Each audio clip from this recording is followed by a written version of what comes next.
So we're looking at the historical reliability of the Gospels.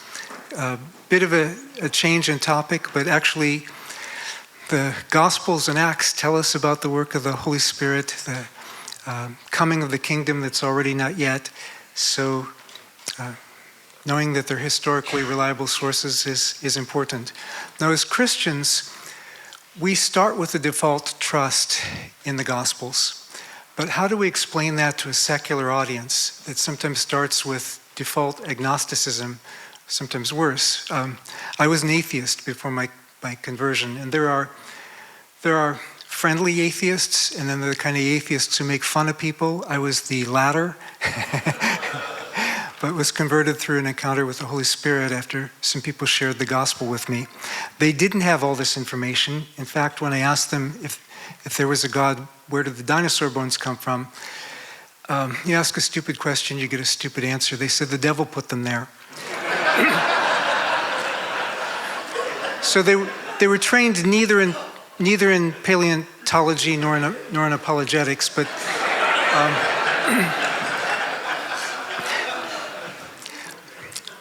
but they did give me the gospel, and then the Holy Spirit took it from there.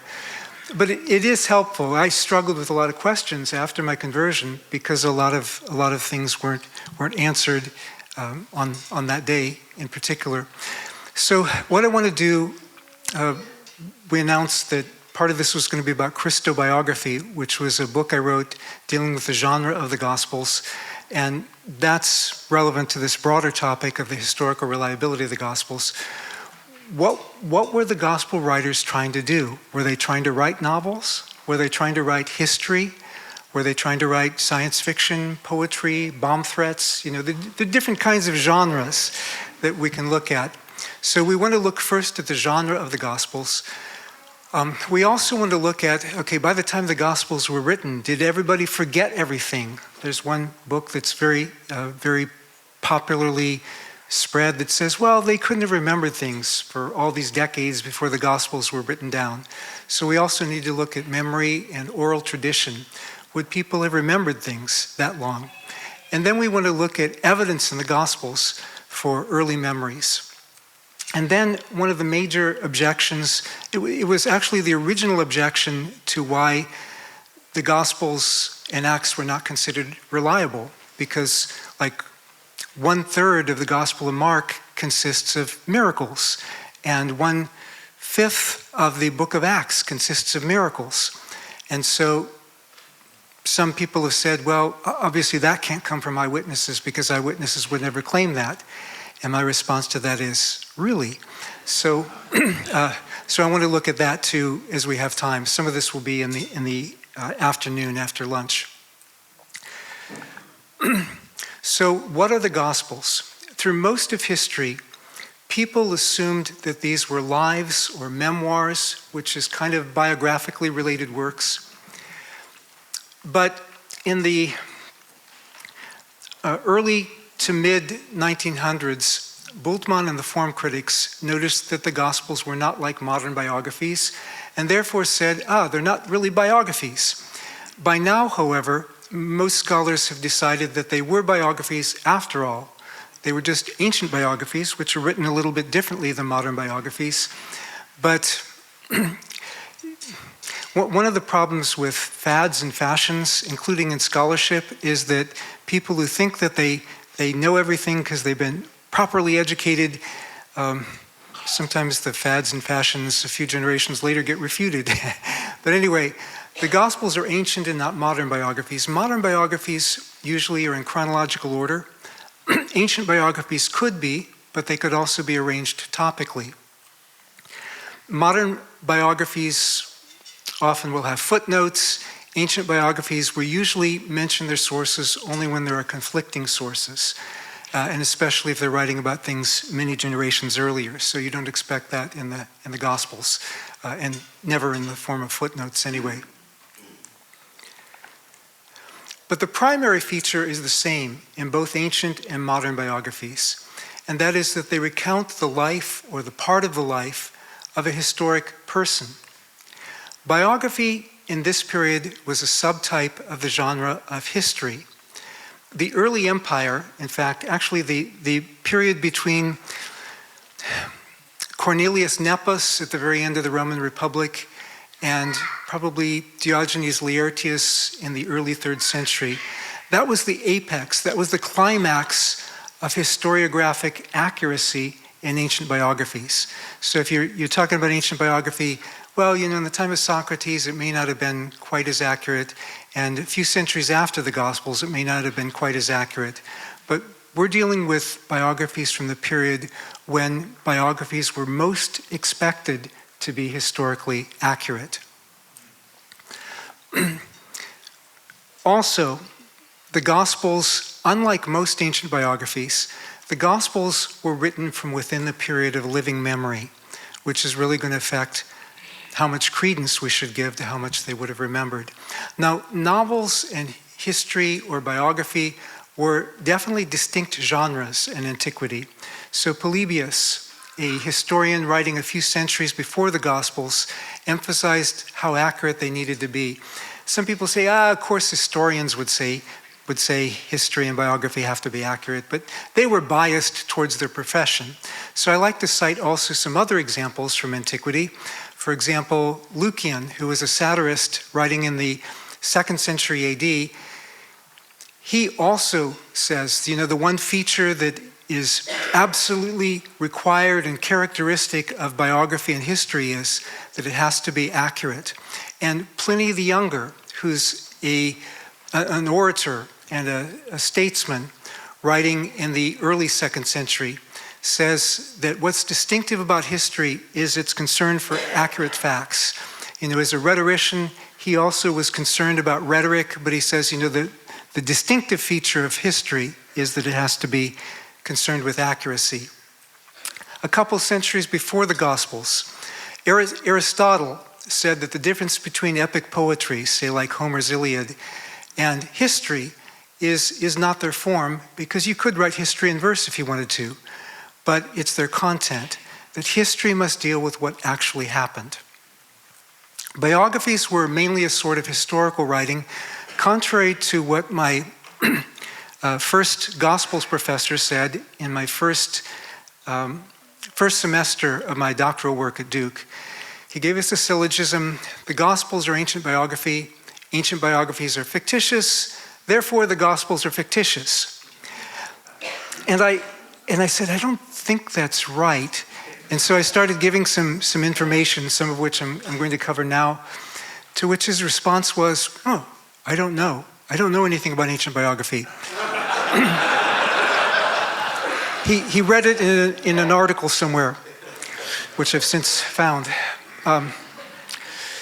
So the moral of the story is, don't believe anything any professor tells you,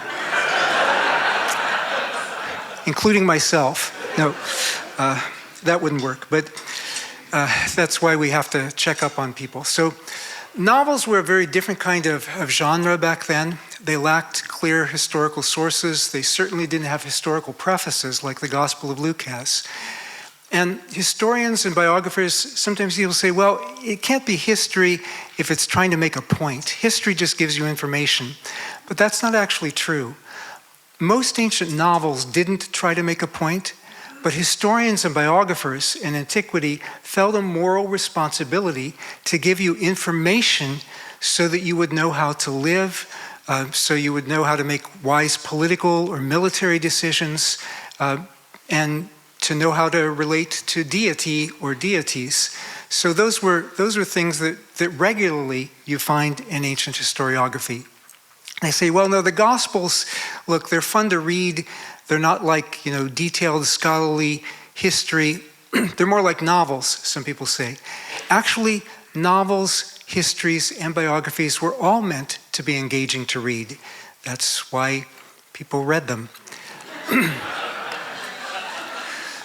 There was a range of historical reliability. And by the way, with novels, most novels in antiquity were romances, which is a feature that seems to me notoriously lacking in the Gospels and Acts.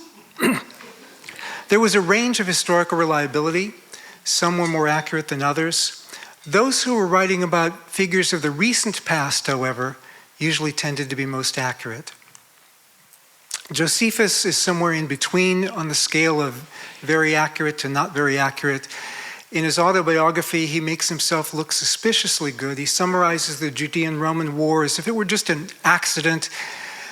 But when he writes details, archaeology often confirms him down to details in the architecture of the harbor in Caesarea, or down to details in the way the temple was built. He gets correct the color of paint on Herod's bedroom wall in Masada. I have no idea how he knew that, but he got it right. Full-length biographies often follow a basic chronology. So the person's background and birth, when that was known and relevant. They would, like you do have that in Matthew and Luke. Then they would give the person's life, and then they would give the person's death. That's a kind of basic chronology. They didn't require chronology, though, on all the details.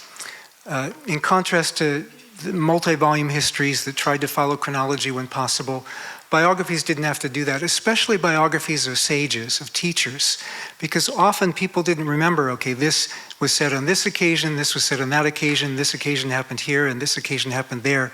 Those aren't the kind of details we usually remember. So when you see that Matthew and Luke sometimes have things in a slightly different order than each other, or Mark or John, that shouldn't surprise us. That's not something that was required by the genre of ancient biography. So when people say, they're inaccurate because of this, that's just nonsense. That's an anachronistic reading, trying to read the Gospels in terms of genres that didn't exist yet in their time. Some ancient biographers, like Suetonius, was especially topical. Philo, in his biography of Moses, rearranges Moses' plagues for topical reasons. So if Matthew sometimes says something in a different sequence from Luke, nobody would have expected otherwise back then. So there was a Protestant theologian named Osiander, and he wanted everything to be in exactly the right order. So to tidy it up, he had Jesus raise Jairus' daughter 3 times. I mean, that's somebody who was really seriously dead. Calvin thought that was pretty extreme, and Luther was even more flexible than Calvin. But anyway, my first time through the Gospels, I didn't know all this. I'd just been converted from atheism. I got through Matthew. Hey, this is great.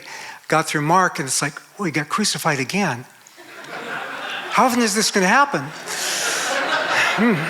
So I didn't really understand the way.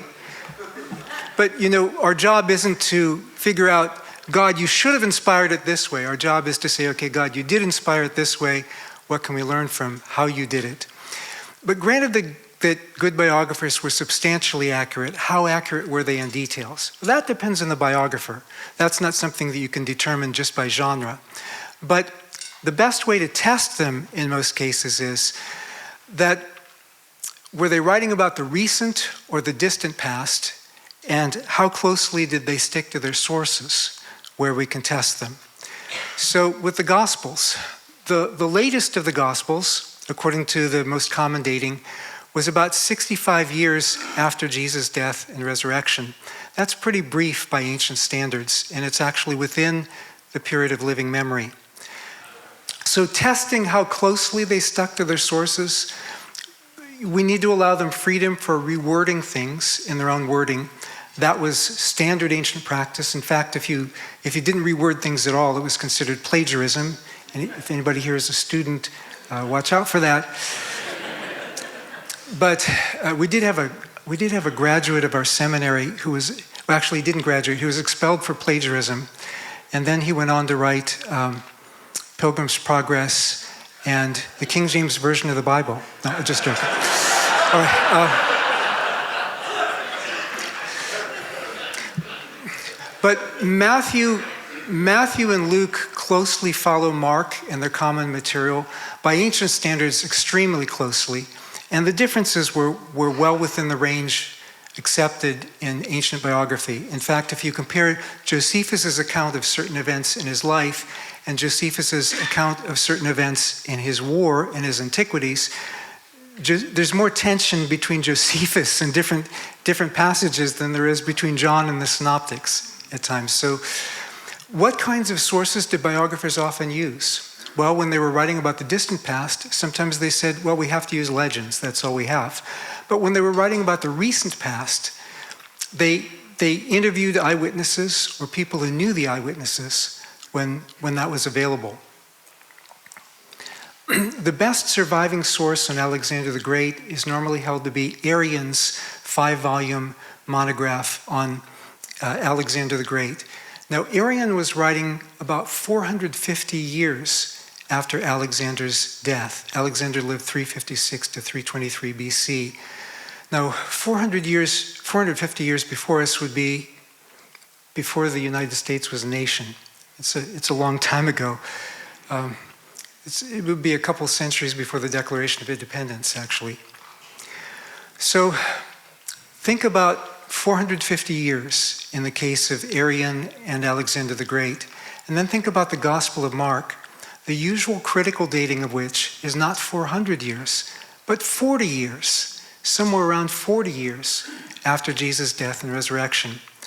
So those who are writing about the recent past often depended on eyewitnesses or were eyewitnesses themselves. I mean, when Suetonius writes his biography of Otho that we'll be looking at soon, Suetonius gets some of the information from his own dad, who was a soldier who worked under Otho, the Emperor Otho. So biographies of recent characters, they stayed close to their sources. Their objective was not to invent.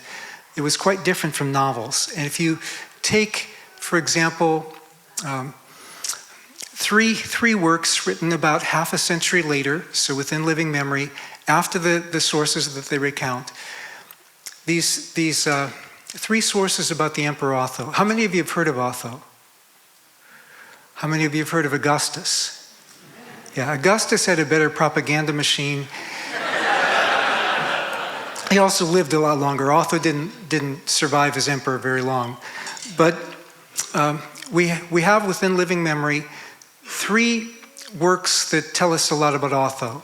Tacitus's Histories, we have Suetonius's biography of Otho, and then Plutarch in his biographies of Otho and Galba give us a lot of information about Otho. So if you compare them in parallel columns, I'm sure you can read the fine print here, and we could actually take up the whole day just going through some of these, but we won't. So this is just to illustrate that I did that. And okay, so when you get to the end of it, I found about 50 correspondences between Suetonius and each of the other sources, and then a number of other correspondences. So about 75 historical correspondences altogether.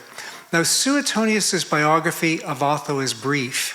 It's only about 28 paragraphs long. It's less than 2,000 words. It's less than 1/5 the length of our shortest gospel, which is Mark's gospel.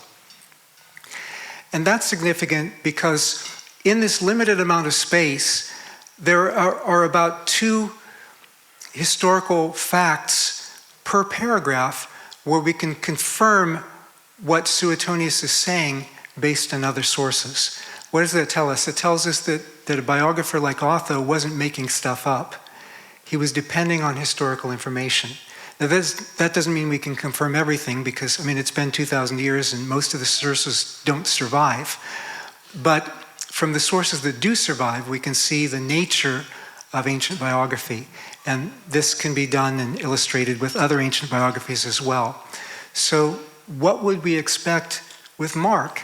I mean, with Mark, if we're talking about, Mark being like over 5 times as long, just according to a purely secular historiographic method, we would expect at least 250 points of correspondence with the data there.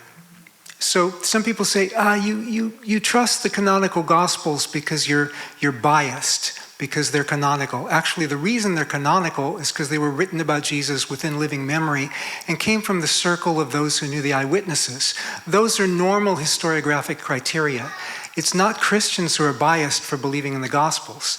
Those who dismiss them because they're in the Bible are the ones who have an anti-canonical bias. If we treat them the way we would treat other historical sources from the period, we would treat them with a great deal more credence and faith. The evangelists likewise used sources rather than made things up. So Matthew and Luke probably depend on the second and third levels of sources below.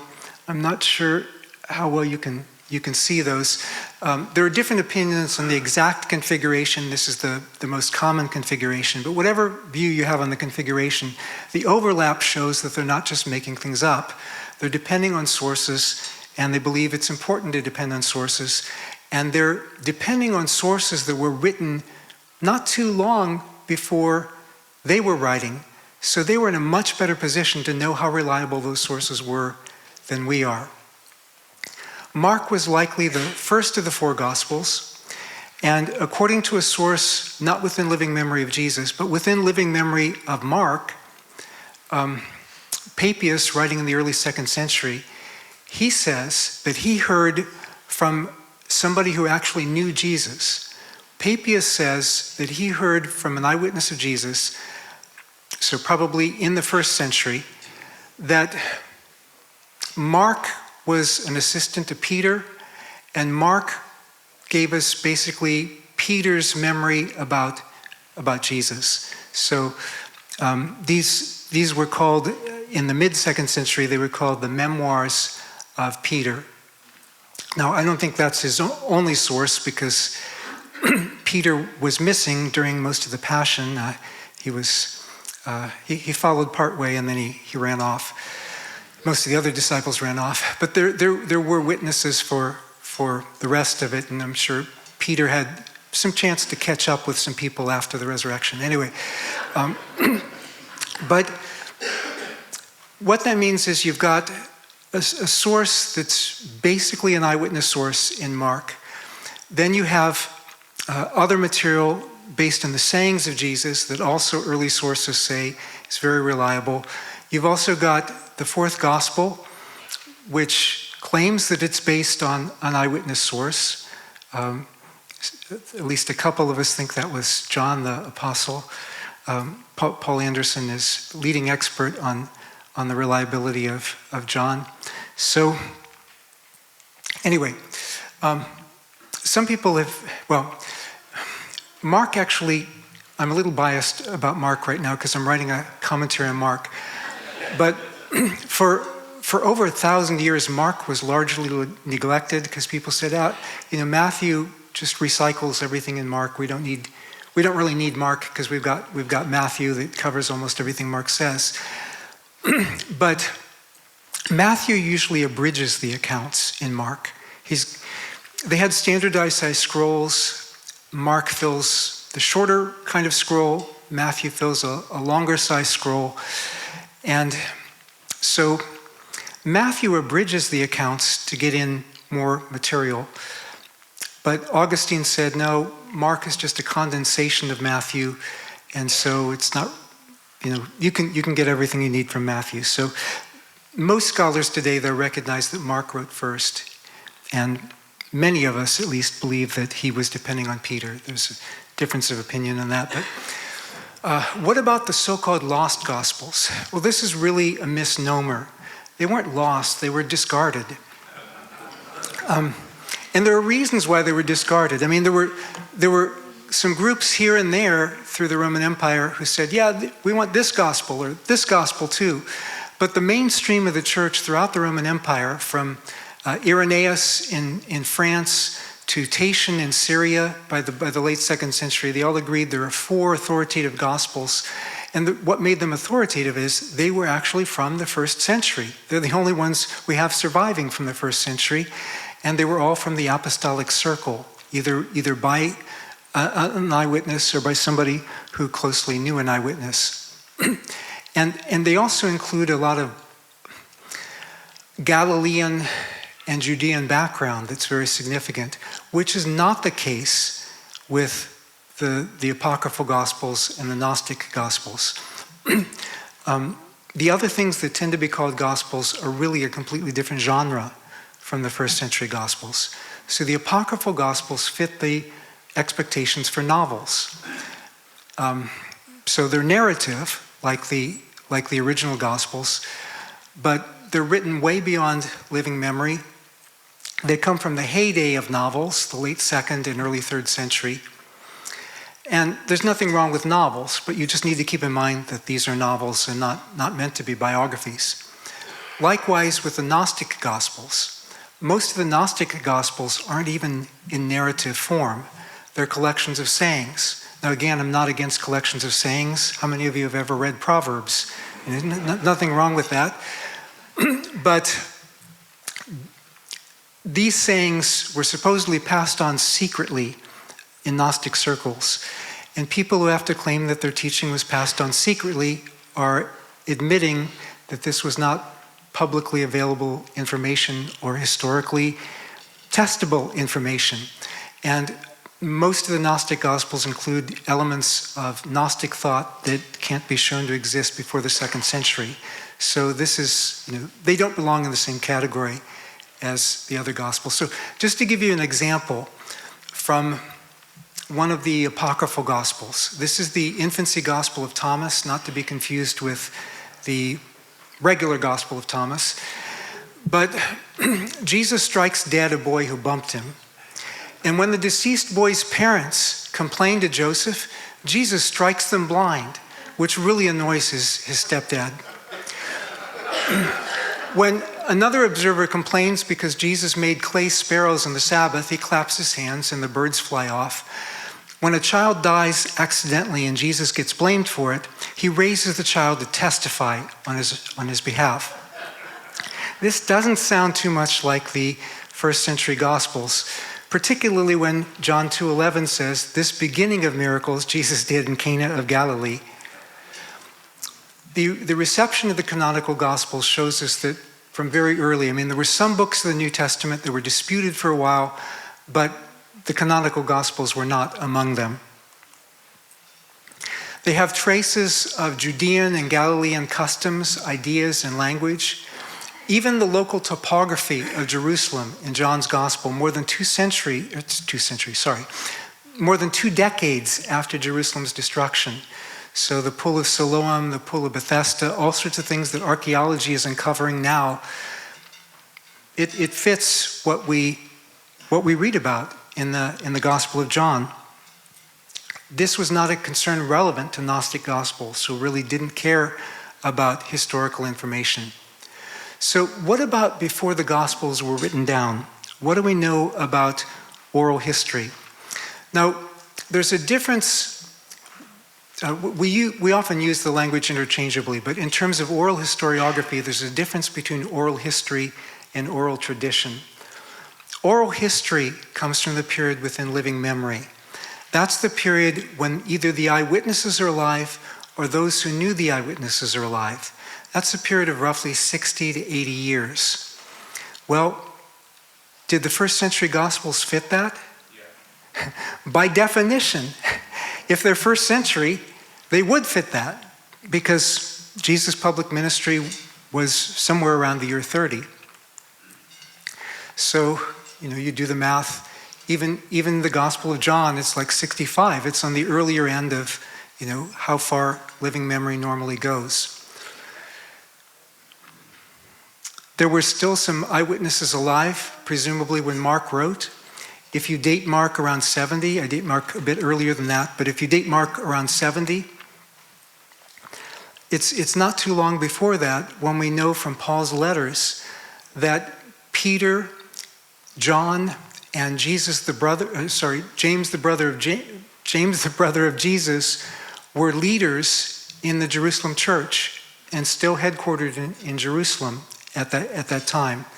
So there were certainly eyewitnesses alive who could verify or contradict things.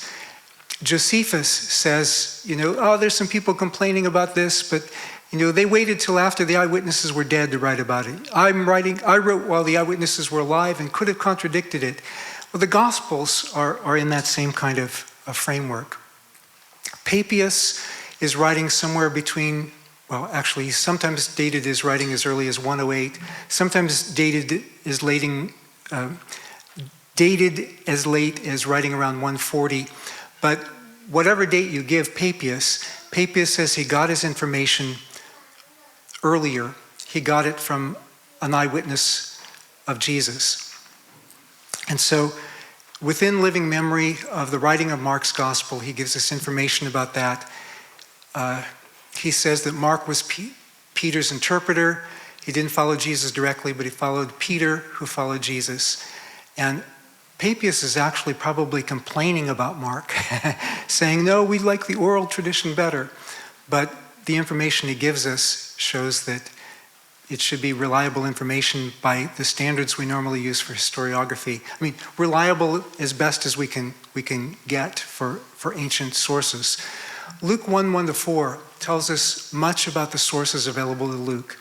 In verse 1, he tells us that many had already undertaken to provide an account of these things. Verse 2, he tells us that these are oral sources going back to, well, there were oral sources going back to the eyewitnesses. Verse 3, he may say he confirmed this with his own investigations. Actually, that's how the translations usually put it. The Greek phrase, based on ancient prefaces of historical works in antiquity, may mean not just that he investigated, but that he had thorough acquaintance with it. This was something he knew firsthand. Obviously not, the empty tomb or things going back that far, but we do see in the book of Acts he was around for some of it and was in touch with the people who were there firsthand. And also we see that Luke couldn't fudge. He couldn't just make things up because the material was already widely known in the early church. How many of you were here for my paleobotany lecture last week? You don't remember? I saw you. No, see, I can't persuade you that you were here and you heard something that you didn't hear. By the same standard, Luke couldn't persuade Theophilus, okay, I'm confirming what you already know, if these weren't things that Theophilus already knew about. This was material that was widely circulated already in the early church by the time Luke wrote. Most scholars date Luke between 60 and 90. There are some who date him later. You can't really date him earlier because the book of Acts ends somewhere around the year 60, 62 or so. But by the time he writes, he says many have already written accounts of this. So that includes Mark, probably includes some material that's shared between Matthew and Luke, but it's not just even two sources. It's a number of sources. And that means that many had written about Jesus' life and teachings already within, and I'm taking a median date, about 45 years after the events. Now, I don't know how many of you here were around 45 years ago. I was. Anybody else? Is there anybody here who knows somebody who was around 45 years ago? So what if somebody told you that nobody could remember things from 45 years ago? Would that be credible to you?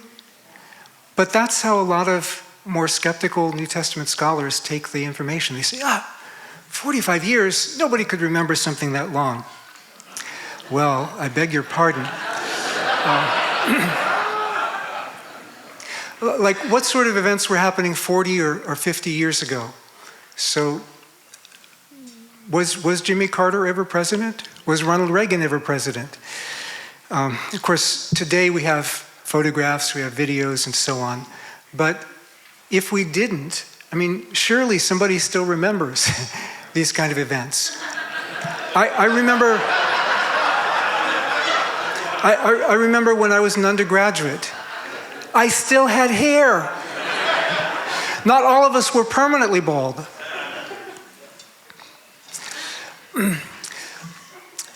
Luke also, in verse 2, he mentions oral sources. So he mentions what appear to be written sources in verse 1. He mentions oral sources in verse 2. And he mentions that they were handed down. The Greek word paradidomi can mean all sorts of things. It can even mean betray. But in the context of passing on information, it was often used for disciples of teachers passing on information from their teachers. It was used for Pharisaic schools passing on information or traditions from their schools. So it can be in a context of oral tradition or oral history. It's technical language. The question is, how accurate could it be? So there are a couple questions here that often get confused in scholarship. One is psychological memory. How long could individual eyewitnesses remember things? So this is relevant to the first witnesses. And then social memory. This is relevant to the community preserving stories or teachings. Normally, with oral tradition, but not just oral tradition, but even in individual human memory, memories get compacted, blended, with the key points preserved. It's kind of like if you work with posting things online, you can have video compression algorithms that compress videos by reducing redundancy. Well, the human brain does that as well. There are various frailties of memory, and those who are skeptical that the disciples could have remembered anything tend to emphasize these. Suggestibility, so if you have a list of things to remember, somebody will give you a list, you'll see it one time, sleep, pillow, dreams, and so on. And then later they'll test your memory and they'll throw in the word bed, and you might think bed is part of it. And they'll say, see, that's a frailty in your memory. Bed wasn't part of it, but bed was the same kind of thing that was in the list. What we tend to remember is not verbatim, word for word. What we tend to remember is the gist. And bed was kind of in the ballpark. They talk about bias. Reconstructed memory tends to favor ourselves, to make us look good. If you've ever read the Gospel of Mark, Peter definitely does not do that. Chronological conflations, you may not know exactly when something happened. You may not get it in exactly the right order. But, birth, life, and death, you'll probably get those in the right order. Memory is rarely verbatim, except maybe for aphorisms, proverbs, haste makes waste, things like that. And usually to get it verbatim, you have to practice it over and over again. But you'll get the gist. You'll remember episodes. So the nature of human memory is we forget more than we remember. How many of you remember what you had for lunch on August 3rd, 2016? You might if you eat the same thing every day, or if it was your birthday or something, but chances are most of us aren't going to remember that. How many of you remember all the conversations you had last year? We don't remember everything. That would really overdo the brain. But we remember key events significant to us. Sometimes we'll remember some random details associated with them, but we'll especially remember the gist. If we recount an episode regularly, we'll remember it in its regularly recounted form. By the way, for those of you who think, oh no, he was supposed to speak from Christobiography, this is all in Christobiography, I'm not cheating. So, but of events significant to us, we'll remember only about half of those after 5 years. But whatever you still remember after 5 years generally goes into long-term memory, and you'll remember it for decades often after that.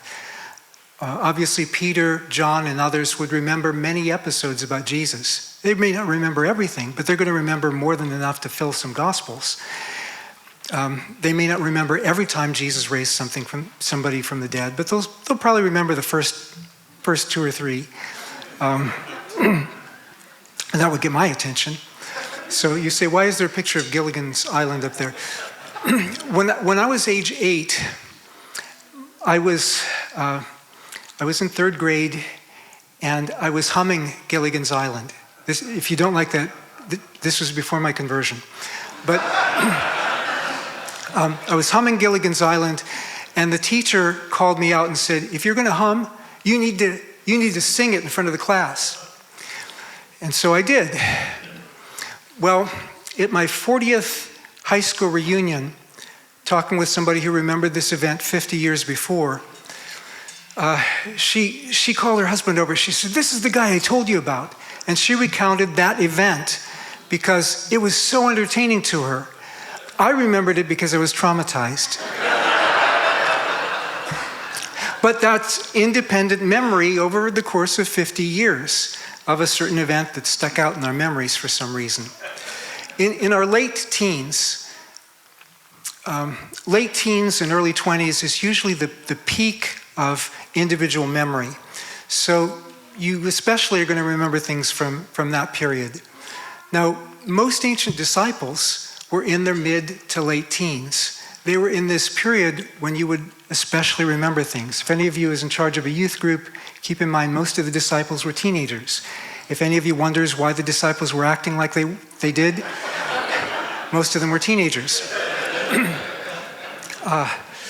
So how accurate can oral sources be? Well, this is a picture of Anna Gulick, who was my neighbor, who passed away just a few years ago at the age of 96. And she says that when she was a child, she was born in 1918,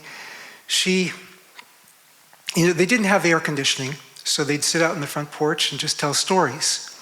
They didn't have TV, they didn't have radio, so radio may have existed, but they didn't have one. So they would just sit out on their front porch and tell stories, and they passed down family stories from generation to generation. And she was able to give me information going back in her family as far back as the 1700s. And I was able to check it.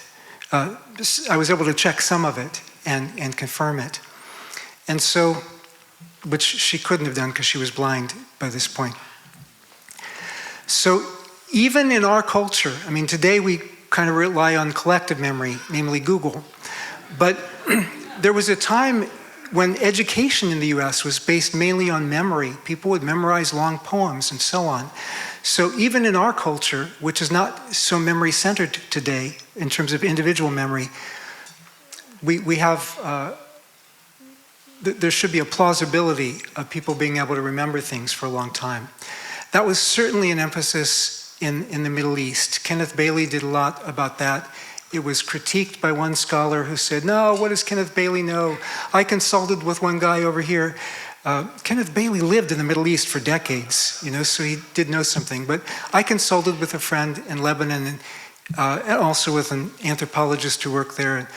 There are people who memorize the Quran who don't even speak Arabic. They can memorize the entire Quran.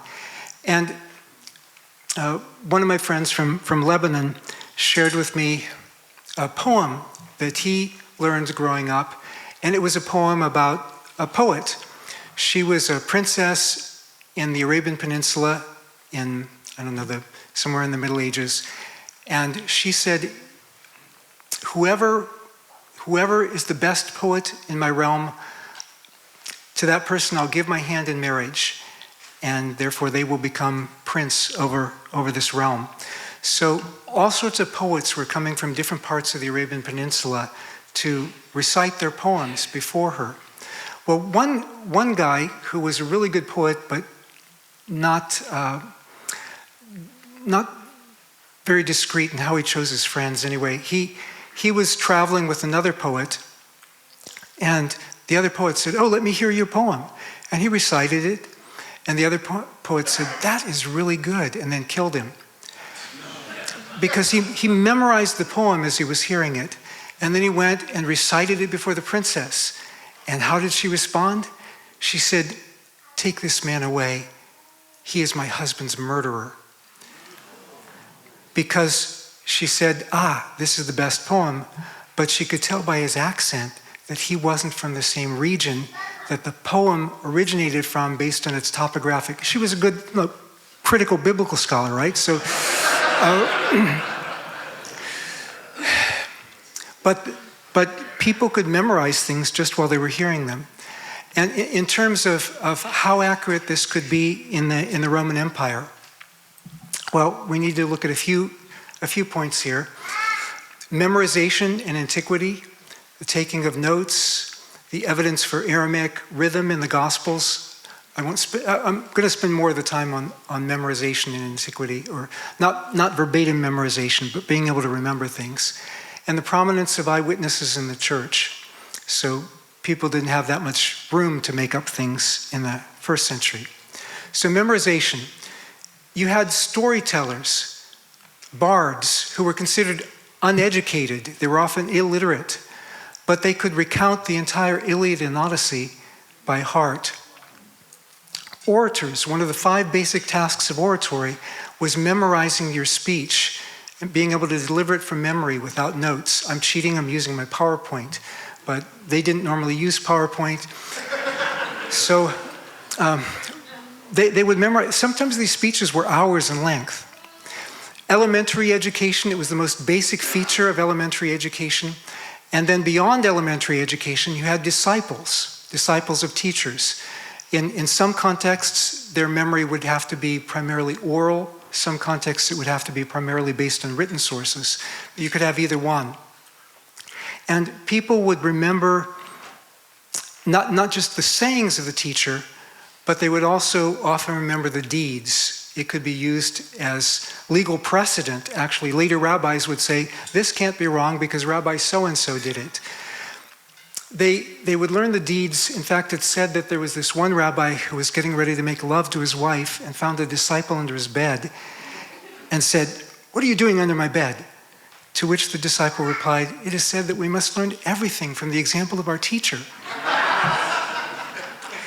If I find any of you under my bed, you will be in big trouble. But the Pythagoreans were the extreme example of this. It was said that they weren't allowed to get out of bed in the morning until they could repeat back everything their teacher told them the day before. So tomorrow morning, you are going to be quizzed on all this. No. So Homeric epics, intellectuals looked down on these professional reciters, these bards, who could recount these stories. Giving an example of carefully trained memories, Seneca the Elder, if you've heard of Seneca the philosopher, this was his dad. He says, when I was young, my memory was really good, but now I'm old and so I can't remember things as well. But when I was young, I could meet 2,000 people and then repeat back their names in exactly the order in which I'd heard them. You could give me 200 verses and I could repeat them back in reverse order. So he talks about how good his memory was, but he says, now I'm old, but all these famous speakers? I went to school with them. We all went to oratory school together. And how many of you have had homiletics? How many of you can remember all the practice speeches by all your colleagues in the class? Me neither. I remember my own, but that was because it was another traumatic experience. But he then proceeds to give excerpts from over 100 of these practice speeches from his colleagues, from memory, from decades earlier. Now, he was extraordinary. He was like the kind of person who memorizes a phone book to get in Guinness Book of World Records. But you have other people, like somebody who went to an auction, and at the end of the day, he could repeat back every item that was sold, the price for which it was sold, the person to whom it was sold, with no notes, because they trained their memories that carefully. Memory can do a lot if you really train it. Anybody here, if you're a student, keep that in mind for your midterms. Your professors can have high expectations. Anyway, but another person went to a poetry reading, and the person up front was reading the poem, and the person in the back said, "Wait a minute, that's my poem. You stole it. I can prove it." And then repeated back from memory the poem to prove it. And while the person up front was so discomfited, the person in the back said, "Just joking. I memorized it while you were reading it. I just wanted to show how good my memory was." So memory can be very accurate if it's carefully trained. So hopefully you will remember all this